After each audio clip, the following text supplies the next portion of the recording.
Now we will see one example using R. We will consider another data set. So this is a data set consisting of notes, okay, currency notes. We have 200 notes, out of which first 100 are genuine notes and the remaining 100 are forged or fake notes. And these are the quantities that have been recorded. So length of the note, left height, right height, lower margin, upper margin and diagonal. So what do I mean by that? So let me draw a currency note. So we know normally currency note is rectangular in shape.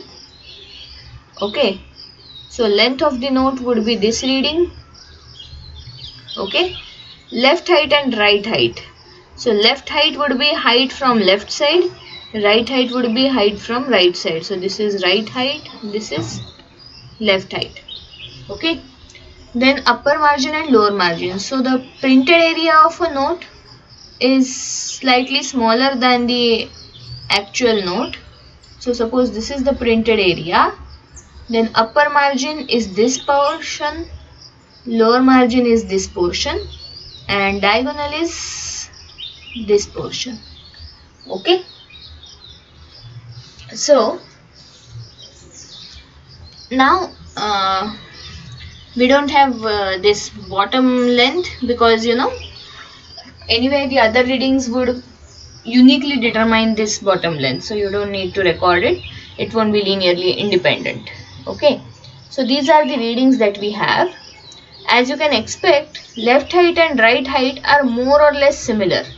Okay, these readings are in millimeter, so there is just a difference of, see here, 0.1 millimeter. So 0.1 millimeter is a very small difference. Okay. Okay, now let us see some summary statistics. Why do we see summary statistics? Because generally any data analysis should start with exploratory things. Okay, so you should try to get a feel of the data by drawing plots, computing summary statistics, etc. And here in particular, we know that PCA is meant for capturing variation. So we can try to see which variable has most variation. Okay, so this summary statistics gives me mean, mean, median, then minimum, maximum, quartile, etc. So this gives me more or less the range of the observations, and then these are the standard deviations. So standard deviations we have computed by apply command. Apply command can be used when you want to perform same operation on, say, each row of a matrix or each column of a matrix. So here we wanted to compute standard deviation for each column of BN. BN is the banknote data. So we have applied BN. 2 is for column SD. So every column of BN we have computed the standard deviation. If instead we want row standard deviations, then we would use 1 here instead of 2. Okay. Now you can see here from the standard deviations, lower margin and diagonal have comparatively higher standard deviation.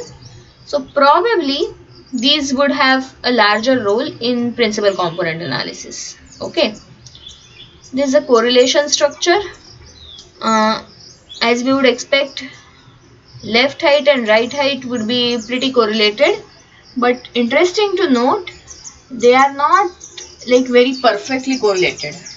There is a strong positive correlation, but it is 0.74. It's not like 0.9 or something. Okay. So we can also have scatter plots. So you can see that linear correlation pattern here between left height and right height. Similarly, maybe right height and lower margin also has some sort of trend. Okay. Okay. Now, let us carry out the actual analysis. Here, all the observations are in millimeter. So we can go for PCA using covariance matrix. Okay. So direct command for carrying out PCA using covariance matrix is princomp. Very easy to remember, princomp. And if you want scores also for further inference, further analysis, then you say scores equal to true. This is the original data name. And if you want on the basis of covariance matrix, then you say core equal to false. You would use core equal to true if you want using correlation matrix. Now this is the output. So these are standard deviations of each components. What do we know about this? Okay, we know that variance of each component is nothing but the eigenvalue. So these are square roots of eigenvalues. In fact, I generally say that in this class, in multivariate class, do not use direct command printcomp. You know the theory, so compute variance covariance matrix, carry out eigenanalysis because you know how to carry out eigenanalysis in R, get the eigenvalues, get the eigenvectors, and then decide what is the proportion of variation explained by each PC, then how to get scores using eigenvectors, etc. Okay, I generally recommend people to use direct commands only when they go to the third semester. In second semester, I generally tell people that except maybe for cluster analysis because it's complicated to write a code for that. For all the other things in multivariate, it is easier. It is better to use the codes written by yourself, uh, codes that you can write from scratch rather than using actual commands directly, because that would give you a better feel of each technique. Okay, that would make sure that you have understood the theory behind each technique. Okay, then you can draw scree plot. So here this P is the one where we had stored output of printcomp. Okay, so if you do plot P, then you get scree plot, and I have given type equal to lines, otherwise it gives me a bar chart type of thing. Okay, so see here I would say this is elbow, third component. Okay, because component 3, 4, 5, 6, this line is more or less parallel to x-axis, so I would say there is an elbow at component 3, hence first two components are most important. Elbow at k would mean first k minus 1 components are more important. Okay, and you can see here cumulative proportion of variation explained by each component. First two components explain almost 88% of variation, which is quite a big number. Okay. Okay. Now loadings. So loadings are nothing but the coefficients. So yesterday we were discussing L11, L12, etc. So these are loadings. So to go for dimension reduction, we would need to see what is the role of every variable in each principal component. So we can see here lower margin has the highest coefficient if we consider only the magnitude. Okay, so lower margin is probably the most important variable. Then if I go for this second PC, then upper margin, and then diagonal also has quite high magnitude in both the components. So we would say that lower margin, diagonal and upper margin are most important variables. And if we go back to our summary,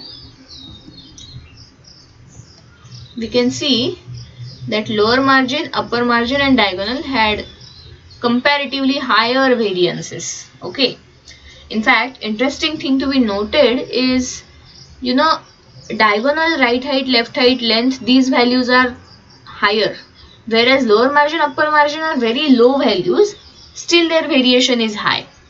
So that shows that they have that discriminating power. They can probably distinguish between genuine nodes and fake nodes more because they have a larger spread.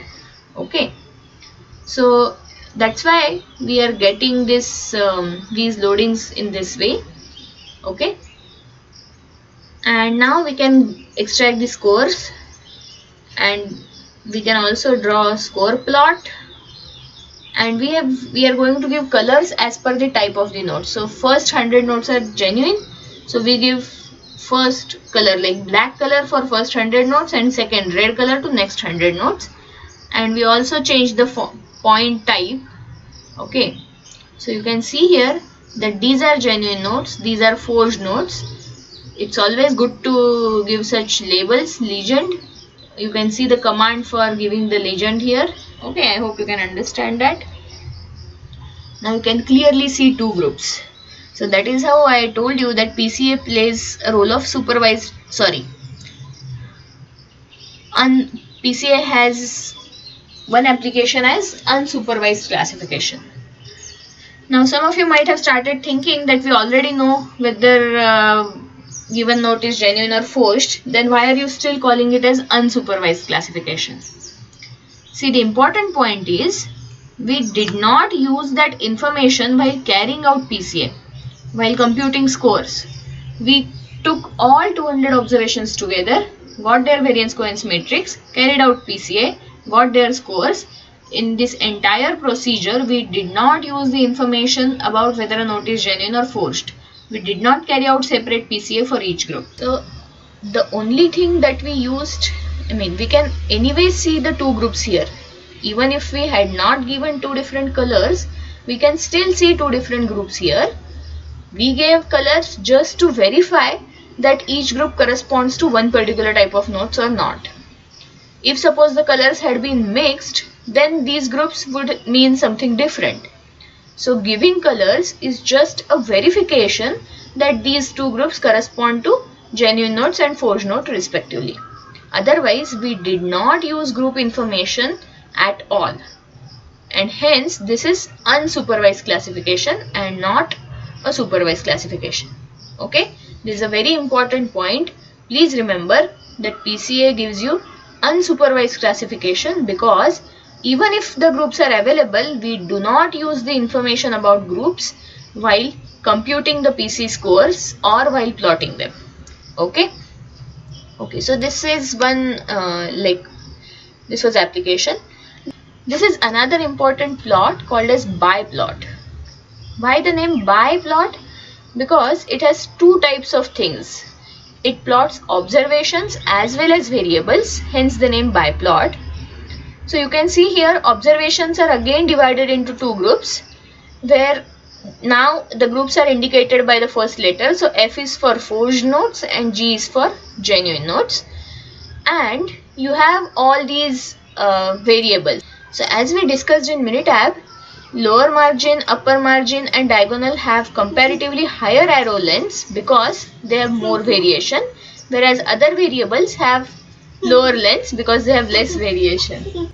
And the overlapping things, for example, left height and right height are almost overlapping arrows, so that would mean that they are highly positively correlated.